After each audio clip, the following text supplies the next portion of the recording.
வாடா. நீ என்னப்பா படிக்க போற? வரலாறு. நானும் கூட ஒட்டிக்கிறேன்ப்பா. நல்லா பார்டர் தானே. பார்டர் என்ன வேலை பண்ணிருக்கு தெரியுமா நண்பா? அந்த ஆச்சரியத்தை தூக்கி போடுங்க. பா என்னப்பா என்னதுப்பா இது? ஏய், முதல்ல மயில் தான் பார்க்கணும். இந்தா மகிழ் வித்து மகிழ்.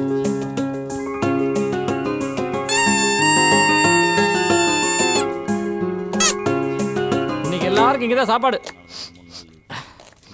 அங்கிள் கொடுங்க அங்கிள். இல்லைம்மா, இதுதான் எனக்கு சந்தோஷமே. என்னால் யாரும் கண்கலங்க கூடாதுமா. பானு, பா நீ என்ன படிக்க போற? நீங்க சொல்லுங்க. உன் மனசில் என்ன இருக்குன்னு சொல்லு. அதில் இருக்க நல்லது கெட்டதெல்லாம் நான் சொல்கிறேன். நம்ம டிஸ்கஸ் பண்ணுவோம். முடிவை நீ எடு. அக்ரிகல்ச்சர். விவசாயம். இதில் டிஸ்கஷனே தேவையில்லை. நம்ம நாட்டில் காப்பாற்றப்பட வேண்டிய கட்டாயத்தில் இருக்கிறது விவசாயமும் விவசாயிகளும் தான். குட், படி. பாவங்க சாப்பாடு கொடுக்குறவங்களாம் நம்ம சாமி மாதிரி பார்த்துக்க வேணாமா? அவங்க வழியெல்லாம் அலட்சியப்படுத்துகிறோமே. அவங்களுக்காக ஏதாவது செய்யணும்ப்பா. இந்த மனசு போதும். நீ நல்லா இருப்ப. சயின்ஸ் குரூப் எடுத்துக்கோ. சரிப்பா. ஏதாவது ஒன்றை பாருப்பா. 4-5 சேனல் தான் ஏதாவது ஒன்று பார்க்கலாம். ஏய் பாவம், அவரை பார்த்தா எங்கள் அக்காவை பார்க்குற மாதிரி இருக்கு. அவங்களுக்கும் வர அமையவே மாட்டேங்குது.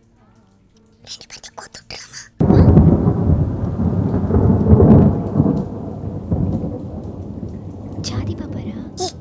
காதல் வந்துருச்சுன்னா ஜாதி தெரிச்சிரும். அது உள்ள கொண்டு வருவோம். எப்படி? இது எதுக்கு இருக்கு? போய் பேனா எடுத்துரும். திரு கல்யாண சுந்தரம் மகிழ் வித்து மகிழ். எனக்கேவா? உனக்கு ஸ்பான்சரே நான் தான்டா. நானும் உங்களுக்கு ஒன்று ஸ்பான்சர் பண்ணுறேன். என்ன ஏன் அவசரம்? நீ எதை விதைத்தாயோ அதே அறுவடை செய்வாய்.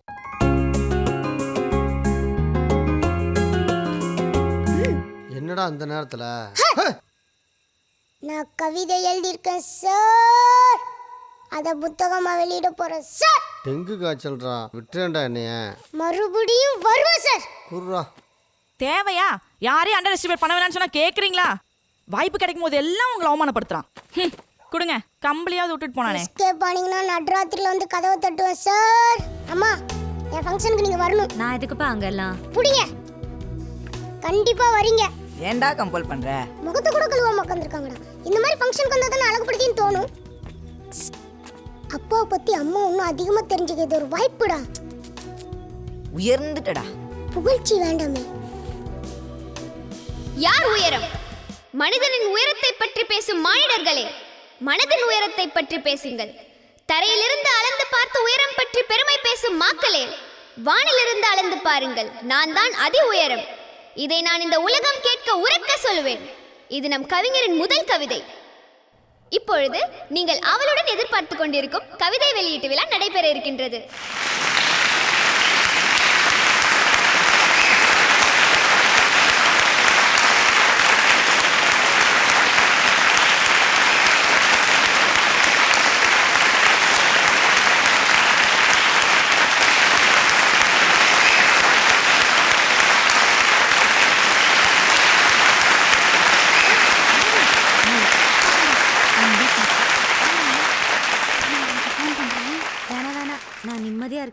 முதலாவதாக வாழ்த்துரை வழங்க கருப்பு சிங்கம் கவிஞர் திரு யுகபாரதி அவர்களை அழைக்கிறோம். அனைவருக்கும் வணக்கம். யார் உயரம் என்கிற இந்த கவிதை நூல் வெளியீட்டு விழாவில் கலந்து கொள்வதில் மட்டற்ற மகிழ்ச்சி அடைகிறேன். குறிப்பாக இளைஞர் மழலை கவிஞர் மயில்வாண்டு அவர்கள் இந்த துறையில் மிக பெரும் உயரத்தை அடைவார் என்பதில் எந்த சந்தேகமும் இல்லை. நந்தினியோட அக்கா, இந்த துறையில் வணக்கங்க. நந்தினியோட அம்மா. போதும் சார், உட்காருங்க. கவிஞர் திரு கலைக்குமார் அவர்களை வாழ்த்துரை வழங்க அழைக்கிறோம். அனைவருக்கும் வணக்கம். பரிசம் போடும்போது என்ன பேசணும்? இவனா உன் போஸ் என்ன 10 நிமிஷத்துல ஜெயிலில் இருப்பாண்டி. இவனை போட்டு தள்ளிட்டான். நீங்க கேட்காத மாதிரி அவனை பணியனை மாற்ற சொல்லி பார்க்காத மாதிரி. டேய் தம்பி, நீயாவது இவளை மாத்திரா. கவிதை எங்கு இருக்கிறது என்ற ஒரு கேள்விக்கு விடை தேடி பார்த்தால் கவிதை எங்கும் இருக்கிறது என்பதற்கு உதாரணம் நம் மழலை கவிஞர் மயில்வாண்டு என்று கூறலாம். கவிதை உலகத்திற்கு இந்த இளம் கவிஞரை வரவேற்கிறேன். இப்பொழுது வித்தக கவிஞர் பா விஜய் அவர்களை வாழ்த்துரை வழங்க அழைக்கிறோம். அனைவருக்கும் இனிய வணக்கம். அணுகுண்டு கூட ஒரு முறைதான் வெடிக்கும், ஆனால் புத்தகம் படிக்கும் போதெல்லாம் வெடிக்கும் என்று சொல்வார்கள். அப்படிப்பட்ட ஒரு புத்தகத்தை பேனாவை வைத்துத்தான் எங்களை போன்ற கவிஞர்கள் எல்லாம் எழுதுவார்கள். ஆனால் இந்த புத்தகத்தை ஒரு பேனாவே எழுதியிருக்கிறது என்னும்போதுதான் மகிழ்ச்சியாக இருக்கிறது. ஏற்புரை மழலை கவிஞர் மயில்வாண்டு அவர்கள். ஹலோ, இன்னைக்கு எனக்கு ரொம்ப சந்தோஷமா இருக்குது. எங்கள் அப்பா என்ன எப்போ பார்த்தாலும் இருக்கிற இடம் தெரியாமல் இருக்கணும், இருக்கிற இடம் தெரியாமல் சொல்லுவாங்க. அத்தானும் நான் இருக்கிற இடம் யாருக்குமே தெரியாமல் போயிடுச்சு.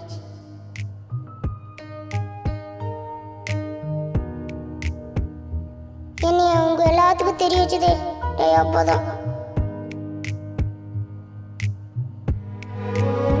நான் அவர் வயிற்றுல பிறந்தது பதிலா இவர் வயிற்றுல பிறந்திருந்தா வளர்ந்துருப்போம். படிப்புக்கும் சாதனைக்கும் சம்மந்தம் இல்லைன்னு புரிய வச்சது தயாப்பா.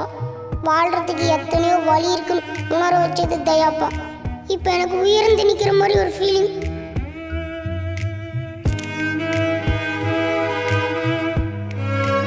எங்கள் அக்கா கூட என்னை தம்பின்னு சொன்னா அசிங்கம், கேவலம். ஒன்று முன்னப்போ இல்லை பின்னவா, கூட கூட வராத ஃப்ரெண்ட்ஸ் பார்த்து கிண்டல் பண்ணுறாங்க. ரெக்கா நோட்டு வீட்டில் மறந்து வச்சிட்டோன்ட்டக்கா. நைட் பூரா முழிச்செழுதினில இந்தா கூட.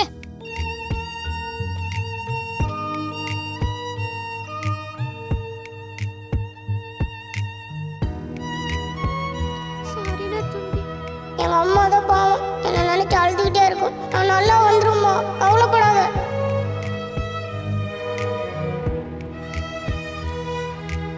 அவ்வளோதாம்மா, எனக்கு அழுது.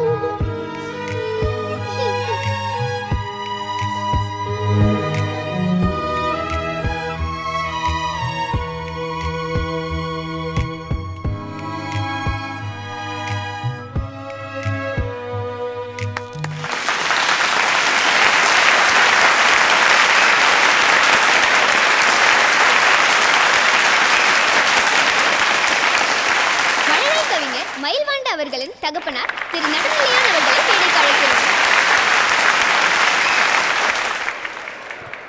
அவன் சொன்னதெல்லாம் உண்மைதாங்க. எனக்கு எதை பார்த்தாலும் பயம், இந்த சமூகத்தை பார்த்து பயம், இந்த நாகரிகத்தை பார்த்து பயம். எங்கள் அப்பா தாத்தெல்லாம் பதுக்கி வாழ்ந்துட்டாங்க. இந்த மகராட்சியை கல்யாணம் பண்ணதுனால நான் ஊருக்குள்ளே வந்தேன். நான் ஊருக்குள்ளே வந்து சாதனைனா என் பையன் பள்ளிக்கூடம் போனது அதை விட பெரிய சாதனைங்க. பள்ளிக்கூடம் கூட சேர்த்து ஆள் வளரலை, அறிவு வளரலை, 10வது எழுதுனா ஃபெயிலாக போயிடுவா, விட்டு போக திருப்பி அனுப்பி விட்டாங்க. இந்த சாரோட பையன்தான் ப்ரைவேட்டில் சேர்த்து விட்டு பரிச்சை எழுத வச்சு பாஸ் பண்ண வச்சிட்டாப்புல. இந்த மனுஷன் எல்லாத்தையும் உடச்சிட்டாருங்க. எனக்குள்ள இருந்த தாழ்வு மனப்பான்மை, பயம் எல்லாத்தையும் உடச்சிட்டார். நன்றி உரை திரு தயாளன் அவர்கள்.